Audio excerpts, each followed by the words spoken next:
2019 kan Bang Fahri bilang sebaiknya Gibran janganlah masuk kekuasaan. Itu saya nggak akan ralat, saya nggak hapus itu tuh. Enggak. Gimana Karena penjelasannya? pada waktu itu pertama saya sendiri masih di DPR ya mau berakhir. Yang kedua Gibran belum masuk politik. Ya. Kan pilihan orang kan kalau kita lihat kapan orang masuk politik dan tidak itu kan momennya kita nggak tahu. Politik kita ini kan tidak mengenal party ID. Sehingga orang tuh masuk keluar dalam politik pindah partai itu dahsyat sekali. Bukannya waktu itu Bang Fahri konteksnya karena Gibran anak presiden, janganlah masuk ke sana. Makanya saya mau ceritakan itu, ya kan. Nah sekarang pada waktu itu dia masih muda dan dikenal sebagai orang berusaha, ya kan. Baru menikah kalau nggak salah, belum punya anak. Pikiran saya ya sebaiknya tidak masuk politik. Karena angin yang menerpa Pak Jokowi waktu itu keras sekali. Kebetulan saya masih bersama teman-teman yang beroposisi dengan Pak Jokowi. Secara resmi ya, karena di DPR gitu ya. Daripada menambah beban Pak Jokowi, lebih baik dia jangan masuk situ. Tapi semua orang lain ya yang di sekitar Pak Jokowi mendukung Gibran. Oke, dia sudah masuk. Sekarang kan dia sudah membuat pilihan.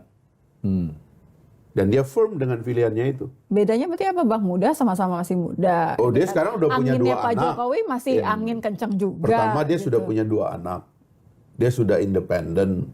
Dia sudah jadi wali kota. Sorry, independennya nih?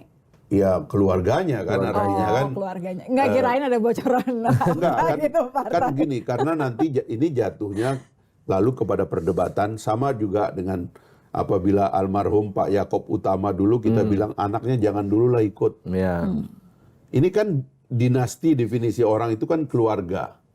Keluarga politik punya logika, keluarga bisnis punya logika. Ya, ya. Orang masuk politik itu pada dasarnya ya memang itu dunianya. Keluarga Bung Karno begitu, keluarganya Kennedy, keluarganya Clinton kalau di Amerika, keluarga Bush, keluarga Nehru di India, bahkan keluarga orang-orang lokal kita, keluarganya Ratu Atut, keluarganya Pak Haritano sekarang yang lagi disorot orang ya. Tapi itu kan pilihan keluarga, dan keluarga yang berbakti dalam politik bukan penjahat. Keluarga yang berbakti dalam politik itu pahlawan juga.